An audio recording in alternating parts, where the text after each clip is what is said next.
अब में से 2027 के बहुत सारे बच्चों ने बोला सर हमारे लिए 2 साल का कोई रोड मैप स्ट्रैटेजी लेके क्यों नहीं आते हो। देखो 2027 के लिए मैंने रोड मैप्स बताए हैं, पर वो या तो बंद क्लासरूम के अंदर होती है या किसी ऑनलाइन कोर्स के अंदर।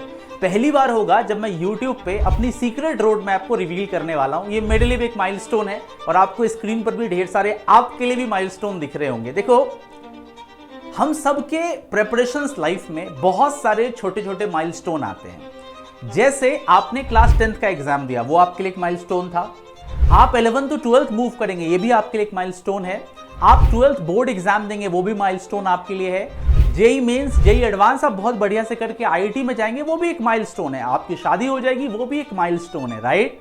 तो इस 2 साल के प्रिपरेशंस में मैंने देखा है एक बच्चा जब बहुत बढ़िया रैंक कर रहा होता है, उसके कुछ पर्टिकुलर माइलस्टोन्स होते हैं जिसको जनरली एक टॉपर और उनको पढ़ाने वाला ही समझता है। तो मैं मान के चलता हूं बेटा, आप अभी ना मई 2025 या जून में जब भी वीडियो देख रहे हैं, इस स्टार्टिंग पॉइंट को अपने दिमाग में रखिएगा।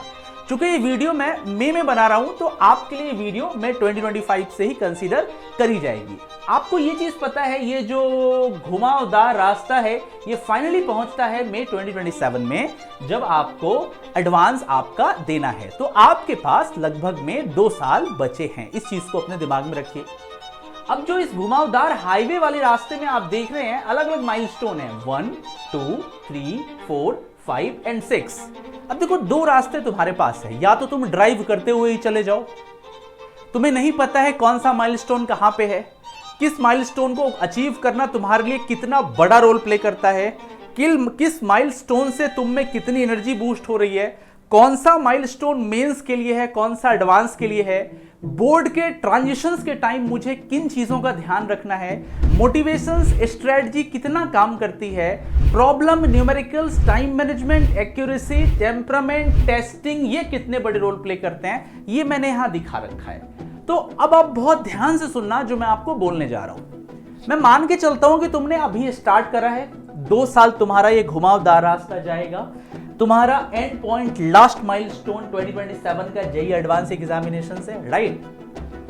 सबसे पहली चीज जो इस टाइम करनी है इस रोड मैप में, वो point number 1, foundation, resources and time management. देखो इसके जितने भी पॉइंट्स है ना, ये किसी चैट जीपीटी या एआई से नहीं लिखे हैं, ये मेरा खुद का पर्सनल एक्सपीरियंस है जो मैं आपसे शेयर कर रहा हूं पहली बार यूट्यूब पे। तो जो पहली पॉइंट है, foundations, resources and time management. देखो इस टाइम ना तुम्हारे अपने कोर कंटेंट के फाउंडेशंस पे बहुत ज्यादा ध्यान देना चाहिए। मतलब इस टाइम तुम कोशिश करो कि जितना मैं बेस को स्ट्रॉन्ग कर सकता हूं, जितना मैं फाउंडेशंस एंड फंडामेंटल को स्ट्रॉन्ग कर सकता हूं, मैं उस चीज में लग जाऊं। देखो 10th to 11th का माइग्रेशन इतना इजी नहीं होता है, यहां पे बड़े सारे बम्पी रोड्स हैं। तो आप जब भी मूव करेंगे बार बार आपको दिक्कत आएगी, क्योंकि कई बार मल्टीपल टाइम प्रॉब्लम्स करने में दिक्कत आएगी, मल्टीपल टाइम टीचर्स के साथ फ्रीक्वेंसी सेट नहीं होगी, डीमोटिवेशंस होगा, वॉल्यूम बहुत ज्यादा बल्क है। तो आप अपने फाउंडेशंस पे ज्यादा से ज्यादा टाइम दें। रिसोर्सेज,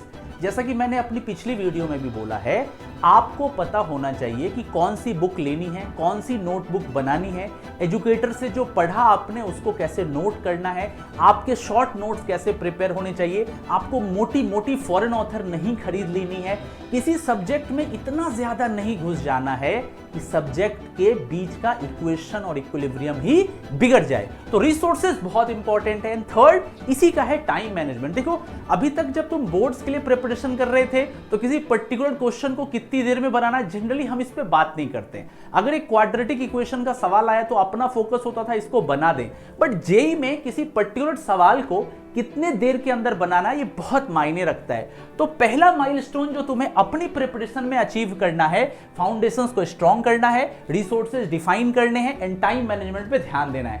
कांग्रेचुलेशंस, आपने पहला माइलस्टोन अचीव कर लिया है। नाउ मूव करते हैं माइलस्टोन नंबर 2 पे। देखो ये है इंटेंसिफिकेशंस, न्यूमेरिकल एंड टेस्ट। आपने फाउंडेशंस अच्छा बना लिया, पढ़ाई में भी मन लगने लगा है, नोट्स भी बनने लगे हैं। अब इसी चीज को इंटेंसिफाई करना है। जैसे तुम मेरी वीडियो देख रहे हो, एक सेटिंग होगा, मैं इसको 2x करके मूव कर सकता हूं, 3x कर सकता हूं, मैं इसको बढ़ा सकता हूं इसकी स्पीड को। यही सेम काम तुमको अपने प्रिपरेशन में करनी है। तुमको अपने प्रिपरेशंस की इंटेंसिटी को और ज्यादा बढ़ा देनी है। जहां तुम 6 to 8 आवर्स पढ़ते थे, कोशिश करो 10 आवर्स 12 आवर्स तक पढ़ने का, ठीक है। सेकेंड पॉइंट है न्यूमेरिकल्स। देखो, खाली थियरी करोगे नहीं होगा, क्योंकि आप एक ऐसे एग्जाम को क्रैक करने वाले हो जिसका nature he numericals and problem solving है। तो जितना हो सके प्रॉब्लम सॉल्विंग पे ध्यान दें। एंड इसी का तीसरा पॉइंट है टेस्ट। देखो, फर्स्ट फेज में मैंने टेस्ट लगाने नहीं बोला है। ये जो मई जून जुलाई है, बहुत एग्जॉस्टिव टेस्ट ना दें, क्योंकि बहुत ज्यादा टेस्ट दोगे तो नंबर अच्छे से कई बार नहीं बनेंगे, डिमोटिवेशन आएगा। और कहते हैं कि शुरुआत में ही एक बार डिमोटिवेशन आ गया ना, तो ये पूरे माइलस्टोन में दिमाग में ना वो एक तरह की कसक रह जाती है कि यार ये क्या हो रहा है, मेरे नंबर क्यों नहीं बढ़ रहे, मेरे को पढ़ने में मन क्यों नहीं लग रहा, क्यों मेरे हिसाब से चीजें नहीं जा रही हैं। इसीलिए मैं बोलता हूं, फेज 1 में पहले माइलस्टोन को जब आपने अचीव किया और जब आप दूसरे में पहुंच रहे हैं, तो आप इंटेंसिफिकेशन न्यूमेरिकल्स के साथ साथ टेस्ट पे ध्यान देना स्टार्ट कर दें। कांग्रेचुलेशंस, आपने माइलस्टोन 2 भी अचीव कर लिया है। नाउ तीसरा, ये है तुम्हारा 11 to 12 एग्जाम में मूव करना। देखो, जैसा कि 11 से 12 मूव करते हैं, हमें पता है, आपको भी पता होगा, 12th का जेई में बहुत बड़ा रोल होता है, राइट। तो जब आप 11 to 12 मूव करें तो आप पूरी तरीके से प्रिपेयर रहें कि मेरा 11th का करिकुलम हो गया, किसी तरह का बैकलॉग नहीं रहना चाहिए। अगर तुम्हारा 11th का बैकलॉग कैरी फॉरवर्ड हो रहा है तो दिक्कत है। तो ये माइलस्टोन किस चीज की है? ये इस चीज की कंफर्मेटरी टेस्ट है कि हमने 11th to 12th मूव कर लिया बिना किसी बैकलॉग्स के। मैं इसको भी एक माइलस्टोन मानता हूं। आप में से बहुत सारे बच्चे जो गलती करते हैं, ये बहुत बड़ी गलती करते हैं कि उनको लगता है 11th to 12th मूव कर जाएंगे एंड 11th वेस्ट करके 12th में 11 ठीक कर लेंगे। This is the blunder mistake dear. ये माइलस्टोन अचीव करना बहुत जरूरी है जब आप 11th to 12th मूव करें, कोई बैकलॉग नहीं है। और अगर आपका कोई बैकलॉग नहीं है, कांग्रेचुलेशंस, आपने थर्ड माइलस्टोन भी पूरा कर लिया है, ठीक है। माइलस्टोन 4 पे आते हैं। ये है consistency, EPS and motivations. Consistency से तो तुम बहुत अच्छी तरीके से रूबरू होगे। यस सर, कंसिस्टेंट रहना है। पूरा 11th में कंसिस्टेंट था या मान लो नहीं था, अब मैं रहूंगा, ये तो पक्का है। ये एक पॉजिटिव वाइब देता है। Consistency is the key for this IIT JEE examinations and you all know that, right. Now important है EPS. Now what is EPS? क्या ये कोई स्विच का नाम है? जी नहीं। ईपीएस, मैं बार बार इस वर्ड को यूज करता हूं अपने 2 ईयर वाले बच्चों के लिए खास तौर पे, या 12th वाले स्टूडेंट्स के लिए। ड्रॉपर में तो ये वर्ड अंडरस्टूड है, एग्जॉस्टिव प्रॉब्लम सॉल्विंग।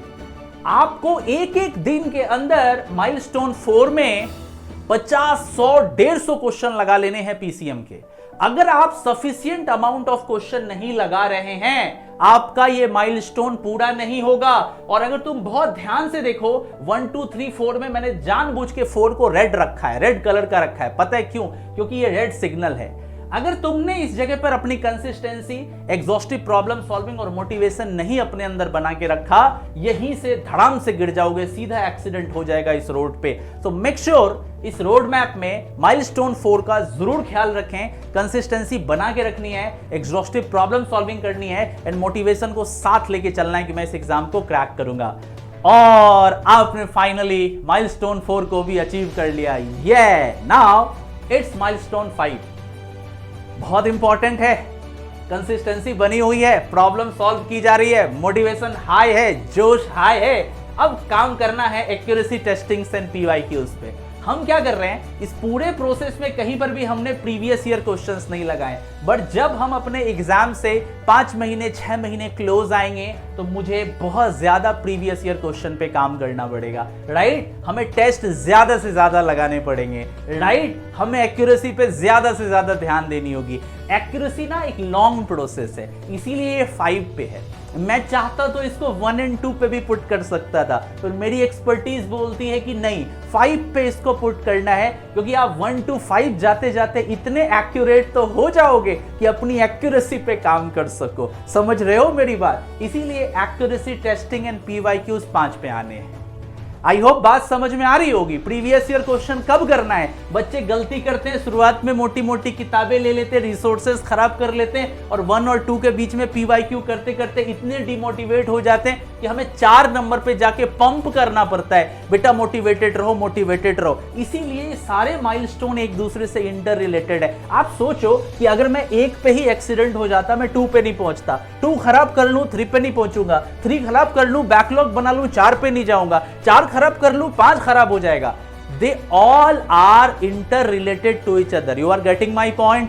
ठीक है, लास्ट पॉइंट हमारा 6। बिल्कुल हम अपने मंजिल के करीब पहुंच गए हैं और इसमें एक ही चीज है, revision test, revision test, revision test, revision test. बार बार रिवाइज करो, जितनी बार हो सके रिवाइज करो और रिवाइज करो, रिवाइज करो, रिवाइज करते रहो। कर लिया रिवाइज, फिर से रिवाइज करो। हो गया सर रिवाइज, एक बारी और रिवाइज करो। सर सुबह में रिवाइज करें, करो। रात में सोने से पहले करें, करो। टेस्ट देना है 2, कल भी देना है 2। एग्जाम से कुछ महीने पहले सिर्फ और सिर्फ रिवीजन और टेस्टिंग पे काम करना है। दिस इज द अल्टीमेट की for the success of IIT JEE 2027 examination. मैं इस पूरी वीडियो में जो 6 माइलस्टोन बताए हैं, ये माइलस्टोन ना तुम्हारे लिए संजीवनी बूटी होगा। ये इतना ज्यादा इंपॉर्टेंट है कि मैं आपको तब इस बात के बारे में बताऊंगा जब आपका सिलेक्शन हो जाएगा, या आप मुझे तब बताओगे जिस दिन तुम single digit double digit rank लेके आओगे। जो बच्चे थोड़ा भगा भगा की वीडियो देख रहे हैं, मैं उन बच्चों के लिए, फास्ट फॉरवर्ड वाली जो जनता है, आगे क्या आएगा आगे क्या आएगा, उसके लिए मैं कंक्लूजन लेके आया हूं, निष्कर्ष। ये वीडियो का कंक्लूजन है। देखो तो 2 पार्ट है तुम्हारे पास, 11th वाला पार्ट और 12th वाले पार्ट। 11th वाले पार्ट में मतलब जब आप 2026 मई तक पहुंच रहे होंगे, आपका पूरा फोकस फाउंडेशंस, अपने अच्छे रिसोर्सेज और टाइम मैनेजमेंट पे होना चाहिए। आपको इंटेंसिफाई करना है अपने प्रिपरेशंस को, न्यूमेरिकल्स पे ध्यान देना है और टेस्ट लगाने स्टार्ट कर देने हैं। 11th to 12th मूव करते टाइम इस चीज को सुनिश्चित करना है कि आपका कोई भी बैकलॉग ना रह गया हो। आप पूरी तरीके से बैकलॉग मुक्त होकर 12th की तरफ मूव करें। Got my point?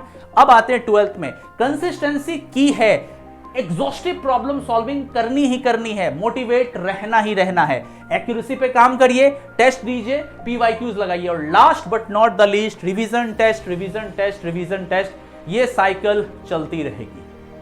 I hope आपको समझ में आया होगा ये 2 साल आपको कैसे निकालने हैं। बिना हार माने, बिना थके, बिना रुके आपको बस मेहनत करते जाना है। एक दिन भी नहीं रुकना है। एक दिन भी अगर तुम रुक गए, तुम्हारी सारी प्रेपरेशंस उसी जगह पे एक्सीडेंट हो जाएगी, हाईवे पे, जो तुमने रोड मैप में देखा। You got my point? जाते जाते एक और इंपॉर्टेंट जानकारी यार, देखो हमारा निम्बस बैच आ रहा है 2027 का, जहां पे मैं डिटेल में पढ़ाता हूं। आप में से कई बच्चे कमेंट करेंगे सर मुझे आपसे पढ़ना कहां पे है, तो मेरा निम्बस बैच है, आप निम्बस बैच में आओ। लेजेंड एजुकेटर पढ़ा रहे हैं, ये 30 के बाद से स्टार्ट होने वाला है। बहुत सारी क्लासेस स्टार्ट होंगी। पंकज सिंह सर है, विनीत लुम्बा सर है, मैं हूं, बीजे सर है, PMS सर है। इन कोर्सेज में आओ और मचाओ, और इन माइलस्टोन को ध्यान में रखो। हो सके तो इसका स्क्रीनशॉट ले लो। आई होप काफी एंजॉय किया होगा आप लोगों ने। ये तो 100% कंफर्म है कि ये काफी इंफॉर्मेटिव रही होगी। थैंक यू सो मच, अपना ख्याल रखिए, लेट्स क्रैक इट।